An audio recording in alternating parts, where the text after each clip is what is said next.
Bharti GS centre में आपका स्वागत है। मैं भारती सर आपके लिए फिर से एक नया टॉपिक लेकर के आया हूं। इसको आप गौर से देखेंगे, ध्यान से देखिए और इसको लाइक, शेयर और कमेंट जरूर करना है। मैं आपके साथ खड़ा हूं, एक से एक वीडियो आपके लिए आएगा जो आपको काफी हेल्प करने वाला है। मैं आज आपके लिए एक नया टॉपिक, बहुत ही इंटरेस्टिंग टॉपिक लेकर के आया हूं। इसको जानिए, बहुत ही अच्छा लगेगा। आप कॉस्मोस के बारे में थोड़ा सा जानते हैं। अच्छा, आपको लगता है कि ये ब्रह्मांड, कॉस्मोस को हिंदी में कहते हैं ब्रह्मांड, ये ब्रह्मांड है क्या? और आज हम लोग सारे पढ़े लिखे लोग हैं और इसको हम लोग समझ रहे हैं। ब्रह्मांड को हम लोग क्या है, जान रहे हैं, समझ रहे हैं। लेकिन आपको क्या लगता है कि जब मानव सभ्यताएं जब विकास कर रही थी तो उस विकास के दौर में भी लोगों ने ब्रह्मांड को जाना होगा या समझा होगा? क्या आपको मालूम है? चलिए, उस समय भी कुछ ऐसे विवेकी लोग आए, नहीं, बुद्धि से भरे हुए आए और एक्चुअली इस ब्रह्मांड के बारे में उन्होंने क्या बताया कि जब उनके दिमाग में, उनके मानव माइंड में जब क्रमबद्ध रूप से विश्व का चित्र उभरा तो उसने इसे ब्रह्मांड बताया। यानी कि मानव मन में पूरे विश्व का जो एक खाका बैठा, उसी को उन्होंने क्या कहा, ब्रह्मांड बता दिया। अब ब्रह्मांड तो भैया बता दिया, लेकिन ब्रह्मांड को क्या करना था और गहनता से अध्ययन करना था। इसको जानने के लिए उसी समय एक वैज्ञानिक जो एकदम उभर करके सामने आते हैं, जिनका नाम है टॉलमी महोदय, दरअसल इनका नाम है। और इन्होंने 140 एडी यानी कि 140 ईस्वी में इन्होंने जियोसेंट्रिक अवधारणा दिया। अब जब इन्होंने जियोसेंट्रिक अवधारणा दिया तो पूरा खाका ही बदल गया। इस जियोसेंट्रिक अवधारणा में इन्होंने क्या कहा, इन्होंने बताया कि पृथ्वी जो है वह केंद्र में है। और देखिए यहां पे मैंने डिनोट किया हुआ है, लिखा हुआ है, सारा ऑर्बिट बनाया हुआ है।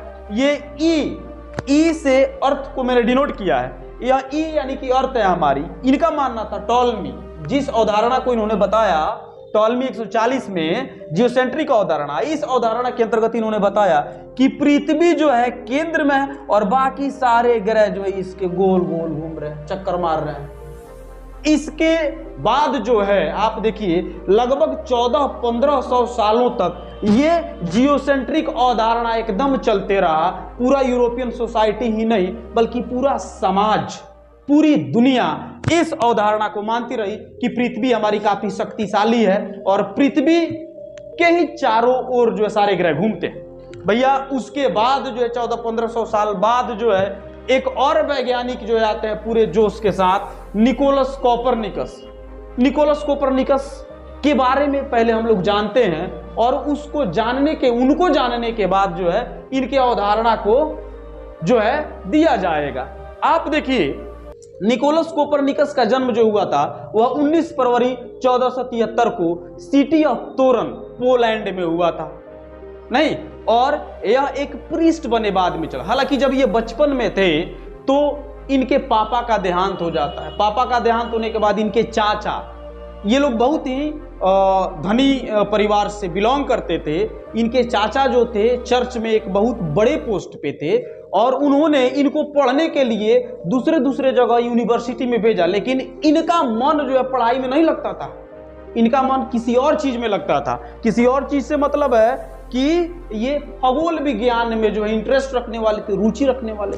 अब खगोल विज्ञान में ये खोजते रहिए, गए थे दूसरे जगह पढ़ाई करने के लिए, लेकिन इन्होंने खगोल के बारे में ज्यादातर जानने की इच्छा रखी।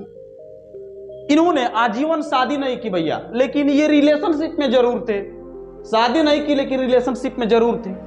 और इसी क्रम में ये खोजते रहे, है ना, पृथ्वी के बारे में, ब्रह्मांड के बारे में। और इन्होंने एक बुक लिखा जिस बुक का नाम है डी रिवोल्यूशनिबस ऑर्बियम कोएलेसियम, जिसका मतलब होता है रिवॉल्यूशन ऑफ सेलेस्टियल बॉडी। और इसी बुक में इन्होंने एक अवधारणा दिया जिसका नाम था हेलियोसेंट्रिक अवधारणा, या इसको हेलियोसेंट्रिक कंसेप्ट भी कहते हैं। इसे इन्होंने 1543 ईस्वी में दिया।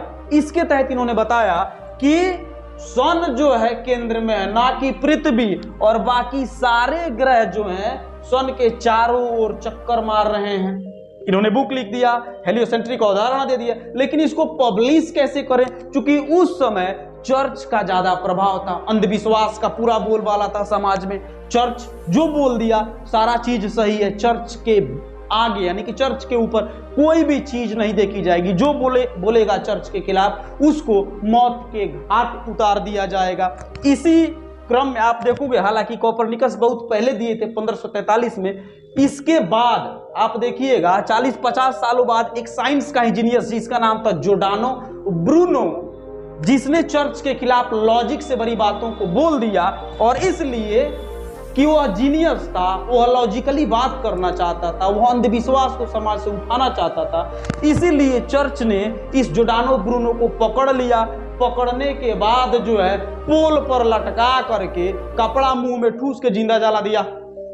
अब ऐसी स्थिति थी समाज में, आप समझ सकते हैं। तो ये बेचारे कोपरनिकस बहुत ही डरे सहमे आदमी थे, ठीक है ना। और इन्होंने हालांकि अपने बुक को जो है इन्होंने पब्लिश करवाया 1543 में। बुक पब्लिश होने के बाद एक्चुअली इनको बहुत सारा यातना दिया गया, ये जेल भी गए नहीं, और अंततः जो इन्होंने क्रांति लाई समाज में, क्रांति का मतलब भी बदलाव होता है। और इस तरीके से देखें तो हेलियोसेंट्रिक अवधारणा को आज भी हम लोग मानते आ रहे हैं, न कि इस जियोसेंट्रिक को। और आज पूरा दुनिया जो है एक्चुअली चेंज हो चुका है, और कोपरनिकस जो है अपना अथक प्रयास किया और पूरे समाज को जो है, पूरे समाज की सोच को इन्होंने बदल के रख दिया। ये था आज का हमारा टॉपिक। मुझे उम्मीद है कि आप लोगों को अच्छा जरूर लगेगा और इससे काफी नॉलेज जो है कहीं ना कहीं आप लोगों को मिलेगा। और मैं आपके लिए ऐसे ही इंटरेस्टिंग वीडियो लाता रहूंगा। आप इसे लाइक शेयर जरूर करेंगे, कमेंट जरूर करेंगे। थैंक यू, धन्यवाद, जय हिंद।